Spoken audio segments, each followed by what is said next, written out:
ndị ọrụ nchekwa dịgasị iche iche nakwa ụlọ ọrụ dum na-agba mbọ maka njem ije awele na steeti a ka a kpọgoro oku ka a gba nnọọ mbọ wepụ aka n'ihe ọbụla ga na-ebute nkwụkọju n'okporo ụzọ ọbụla na Anambra steeti.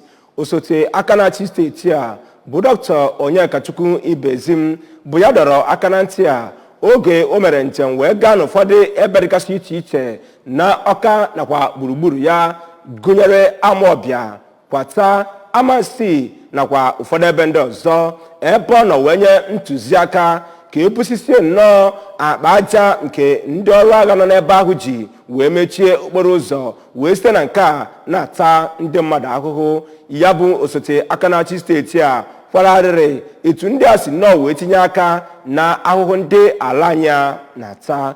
Gere ozi ahụ site n'ọnụ Emmanuel Okonkwo.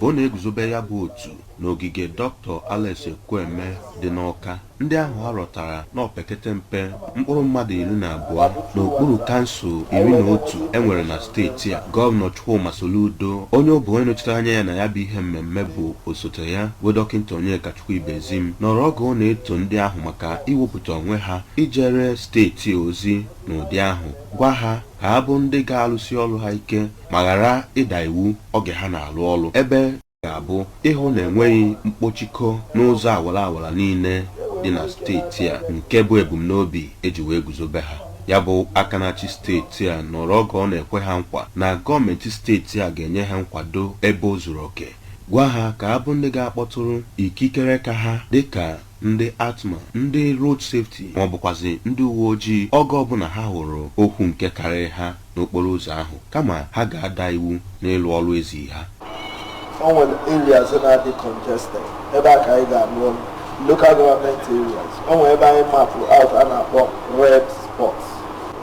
Onye ọbụla ga-alụ na local government area ma ọ bụ ebe ọ maanị ọfụma ka e wee nwee ike na direct traffic to Apia Way. Ọ bụrụ na ọ ga-abụ the face of Anambra n'ije a na-eje.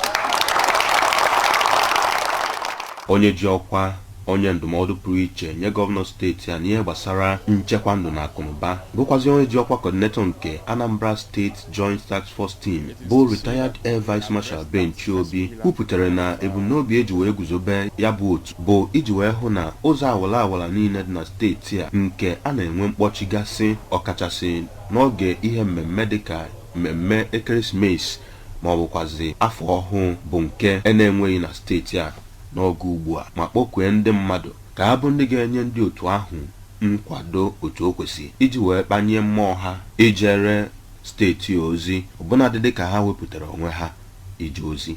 N'aka nke ya, onye ji ọkwa Managing Director nakwazi Chief Executive Officer nke ụlọọrụ Anambra Road Traffic Management Agency bụ Engineer Emeka Okonkwo chetara ndị ahụ na ha ga-abụ ndị ga-agbado anya n'ozi ezi ha bụ imepesi ụzọ awara niile dị na steeti ahụ na enweghị ebe kpọchiri akpọchi n'oge ihe mmemme ekeresimesi nakwazi afọ ọhụụ nke na-abịa n'ihu, ma gosipụta olileanya o nwere na ọrụ ndị ahụ arụpụtara ọhụụ ga-enye aka wee benata mkpachigasị nwee n'ụzọ awara dị na steeti a, ma mekwazịa ka ndị ụlọ ọrụ ya bụrụ ndị ga-enwe alụ mfe na-ịhazi ihe n'okporo ụzọ. Anọ na ya bụ ihe mmemme nye ndị ahụ arụpụtara ọhụụ oghere ka ha jụọ ajụjụ ma tụkwazịa aro otu ha ga-esi nwee ike wee rụpụta ebumnobi eji wee guzobe ha. Site n'ogige Dr. Alex Ekwueme dị n'Ọka, abụ m Emmanuel Okonkwo.